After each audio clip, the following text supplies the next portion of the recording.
Oke, Nisa. Oke, Yolanda. Kamu masuk tanggal berapa? Tanggal 15 Juli. 15. Mulai masuk. Ya, Apa datang? boleh masuk. Iya. Datang? Datang tanggal 14. Datang tanggal 14. Malam, terus malam. Ya, sore. Kemudian besok paginya kita, oh, kamu diklat ya? Iya, di kelas satu. Diklat di Keranggan ya? Iya. Enggak ke Kerinci kan? Baru besoknya ya? Baru besoknya diklat sama bapak? Sama Mas Ab. Masih sama Bapak ini itu hari Jumat. Iya. Kalau enggak bisa Berarti hari apa? Berarti kamu datang hari apa? Hari Selasa. Selasa. Hari Rabu. Hari Rabu diklat sama Mas Abu. Nah. Hari Kamis. Iya, masih diklat sama Mas Abu. Hari Jumat.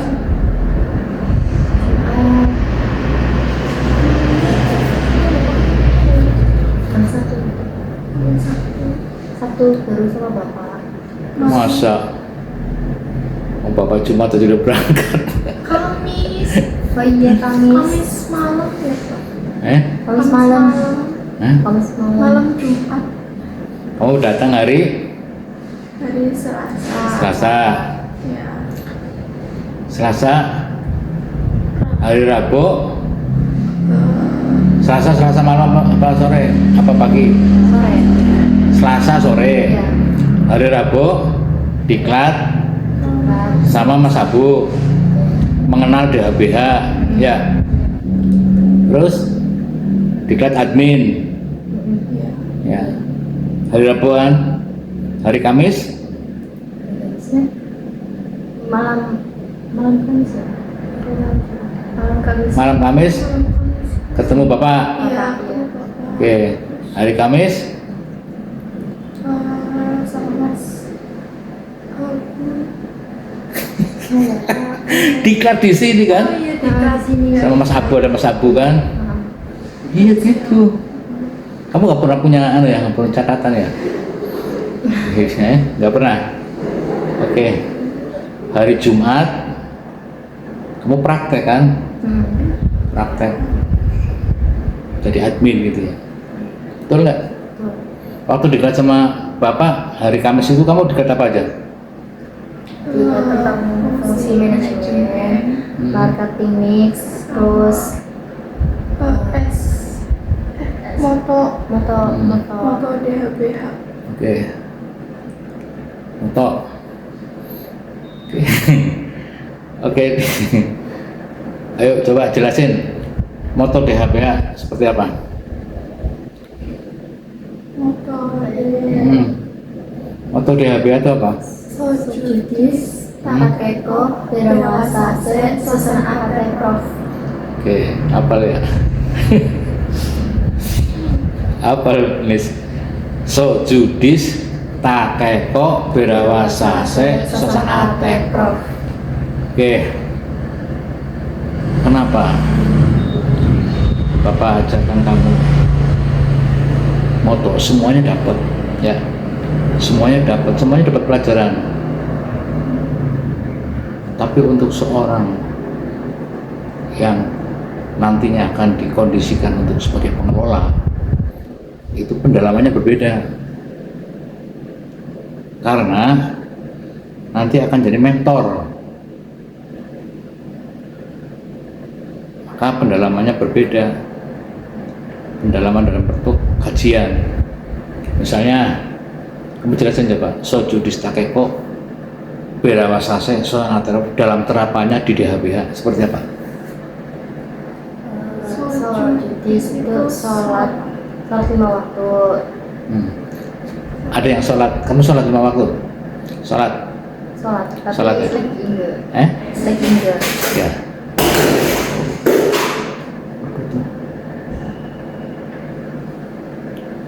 sholat.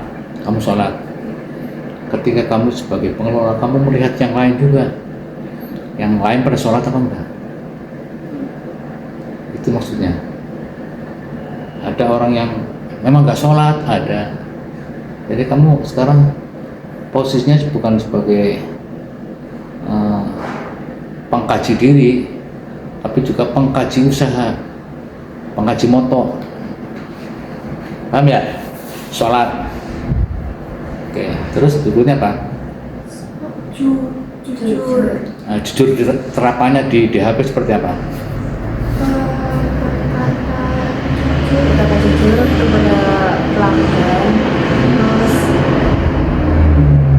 apa ya? Kepada Kepada sama dia atasan sama pemimpin.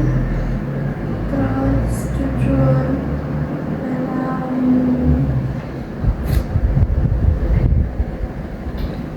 Mbak.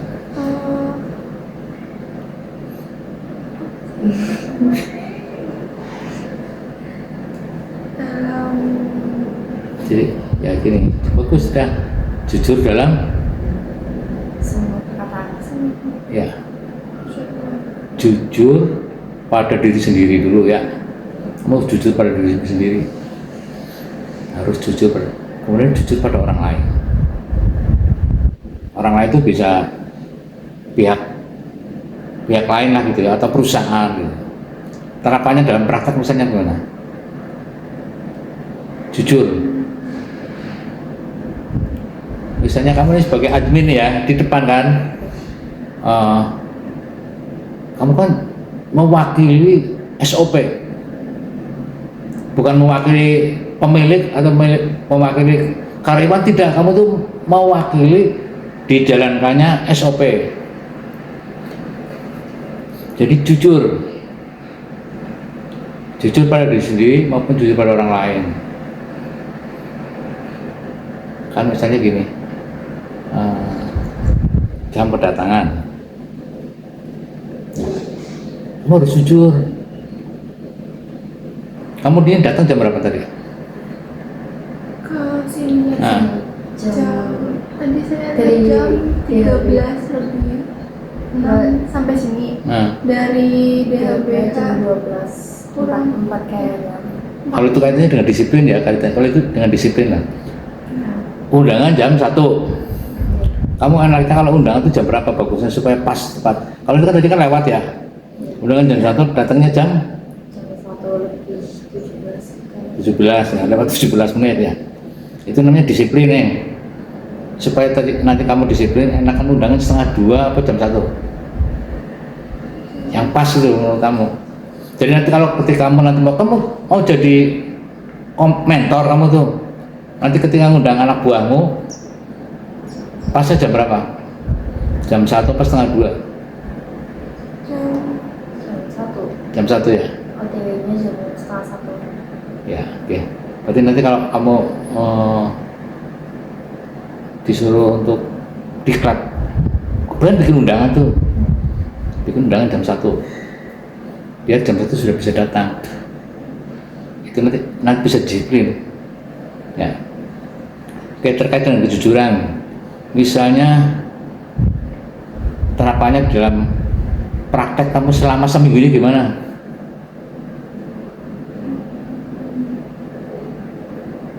Jam 8 tuh benar-benar sudah berdoa belum? Sudah Pak. Jam doa selesai jam berapa? jam Setengah 9. Berdoanya doang. Sama hafalan. Kalau berdoanya doang, Iya, nyampe jam setengah 9. sampai setengah 9. ya. Jadi lu gini, itu kan doa itu dibagi 2, ya kan? Iya. Iya, dan dulu Yang pertama ikut berdoa pembukaan saja, yang kedua ikut menghafal doa, Tor. eh? Iya. Ya doa pembangkit energi dan doa ruqyah. Jadi itu ada dua komponen tuh, karena gini, ada orang yang nggak kuat ikut menghafal, berarti dia mungkin nggak ikut kan gitu, atau dia hanya ikut berdoa berarti kan itu. Tapi ada juga yang tidak mau ikut berdoa. Nah, kalau tidak ikut berdoa, ketentuannya gimana? Kamu udah tahu kan? Yang kemarin dikirim apa aturannya? Kalau misal nggak ikut berdoa, kalau nggak cibar, Yang nggak dapat ETB 10.000. ETP-nya berapa? 10.000. Jadi gini, 10.000 itu kan untuk yang ikut berdoa dan ikut menghafal. Kalau ada orang tidak ikut menghafal, dia hanya ikut pembukaan saja, dia dapat 5.000. Harapannya mereka dapat ikut semua kan gitu. Tapi di DHM ini sudah banyak, contohnya ada juga misalnya saat berdoa dia masih tidur. Jadi nggak ikut berdoa, nggak ikut menghafal, itu dapat berapa? Nggak dapat karena masih tidur, terus nggak ikut berdoa juga. Nggak, ujungnya dapat berapa? Ujungnya berarti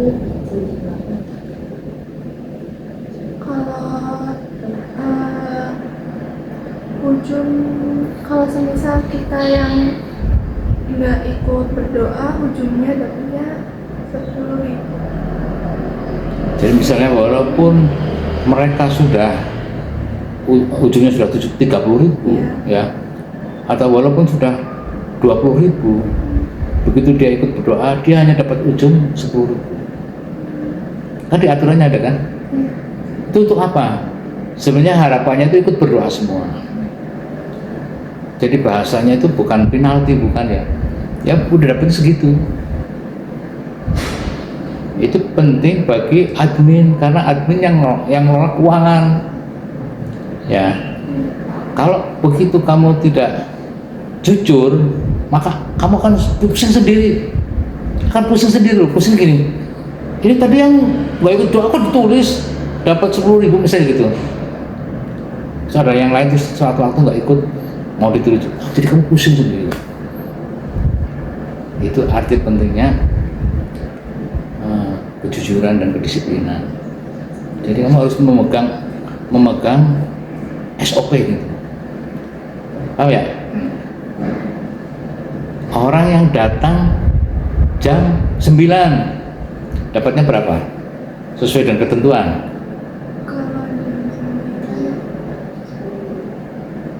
Kalau jam 9 itu dipotong 10.000. Kalau tidak terlambat dapat sesuai dengan ketentuan. Ya. Iya enggak? Iya, cuman kalau misal di atas jam 9 dikurangi 10.000. Kalau jam 10 dulu ya jam 10 nggak datang tuh nggak dapat. Sekarang diperlonggar lagi menjadi jam 11. Jadi kalau jam 9 dia belum datang, dia dapat potong 10.000 kan. Jam 10 belum datang, potong lagi. Sebenarnya ketentuannya itu kalau di aturan yang sudah diperbarui itu begitu jam 10 lewat dia kena penaltinya 20.000. Coba kamu baca dulu sekarang yang kemarin dilihat, coba dilihat di aturan kemarin yang Bapak kirim.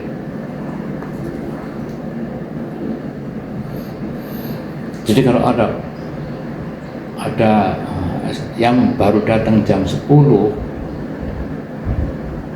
lewat dia kena 20.000 di situ ya gitu ya. Tapi kalau jam 11 dia belum datang, udah nggak dapat uang ujung ya. Iya betul nggak? Kamu harus tahu dulu aturannya supaya karena kamu akan menertibkan. Oke. Coba baca dari pertama. Wendra. Yang pertama, setiap terapis bertanggung jawab atas 7M setiap hari sebagai persiapan pembukaan layanan jam 8. Pekerjaan ini bisa dilakukan menjelang tutup malam hari sebelumnya. Itu maksudnya gini, kalau dulu kan ada jadwal tuh, ada pembagian tugas tuh, pembagian tugas kamu bagian ini, nah, itu boleh dikerjakan malamnya boleh. Gitu. Kalau dia bangunnya pagi, paginya sudah tidak harus kerjakan, gitu. Boleh dikerjakan malamnya gitu. Sekarang masih ada jadwal nggak? Masih ada nggak? Terus gimana? Itu kerjasama. Kerjasama semua gitu? Siapa aja yang kerjasama? Yang ada di situ, yang ada di mes itu. Semua? Semua. Kerjasamanya gimana caranya?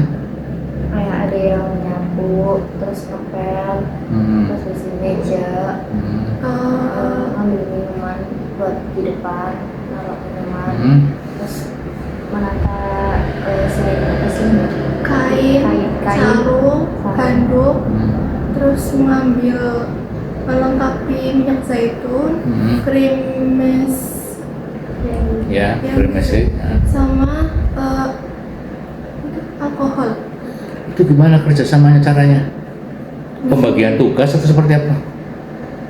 Semisal Ada yang nyapu, iya, nyapu, ada yang ada yang ngepel, ngepel, ada yang ngisi, melengkapi kamar-kamar. melengkapi. Semua tuh tiap kamar atau gimana? Iya, setiap kamar.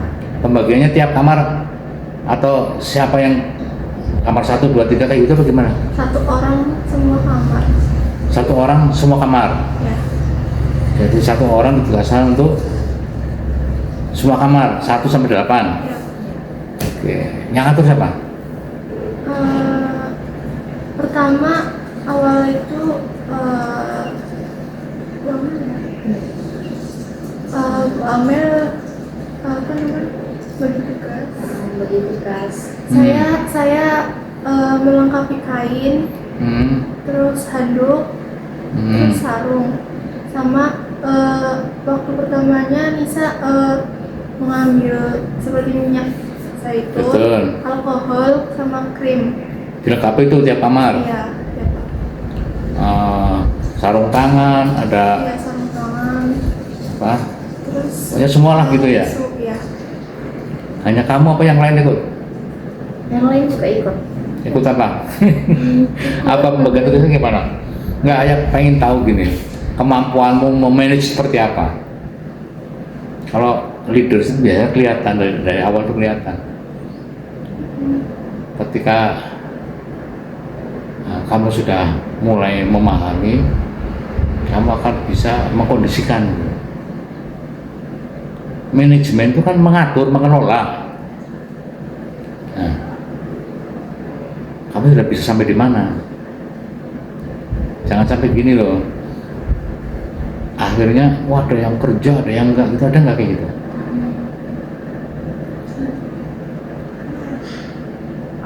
Ada. Tapi kalau misalnya dia nggak ikut beres-beres, nanti dia bagiannya itu nyuci piring yang ada di atas di mes.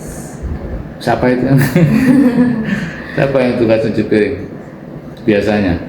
Cowok. Cowok? Iya. Siapa cowok itu? Nggak tahu, dia ada. Dia siapa? Kok kamu semua nggak kenal gimana? Belum hafal semua. Nggak boleh. Kadang-kadang itu mau Alan, kadang-kadang itu Ihsan. Alan, Ihsan. Jadi kamu tak latih untuk jadi pengelola ya. Kalau kamu jadi karyawan nggak usah ajar kayak gini nih. Kalau kamu diajarkan seperti ini harus terbuka. Karena nanti akan dikaji harus bagaimana nih ngelola orang gitu loh. Ajarin. Gitu. Kalau kamu udah baru seminggu udah nggak hafal orang gimana? Sudah seminggu nggak hafal nama orang. Namanya nggak jujur. Itu loh. Jadi pengertian jujur atau itu sampai di situ loh juga. Apalagi di kajian. Kalau yang nama di kajian ini memang berat. Orang yang jadi pengelola rata-rata mereka tidak punya kemampuan. Makanya dari awal terajarin mengkaji itu begitu. Ini orang yang bangunnya siang siapa? Yang bangunnya pagi siapa? Dulu ya dulu tuh kajiannya dari jam 5 loh. Jam 5 Jam 6, jam 7 kayak gitu. Untuk apa sih kok sedetail itu? DHBH kepengen orang-orang yang pernah terlibat di DHBH jadi orang sukses. Tidak mau jadi orang yang nantinya berangkrak, nggak karuan, nggak jelas gitu. Di sini sudah pernah dilatih dari pagi sampai pagi pernah dibilang gitu. Ya, jadi kamu jangan ragu-ragu untuk jadi orang baik. Kamu mau dilatih jadi manajer. Yang namanya kajian itu harus terbuka. Mengkaji misalnya gini. Di situ kan ada tuh jam masuk. Ini baru jam masuk nih. Nanti jam pulang. Karena aturannya apa? Ketika datang lebih dari jam 10, aturannya di catat terbuka kayak gitu. Kalau 1 jam sebelum jam 9 dia sudah pulang, enggak dapat. Karena dulu itu langsung dibayar kan gitu. Nah, kamu tuh harus belajar mengerti. Paham ya? Jadi nggak usah ditutupi. Oh bapak kan tahu, kan ada CCTV juga. Iya. Ya artinya gini loh. Ini mencoba kamu mengukur kamu loh. Seberapa hebat sih kamu ini orang ini. Ya.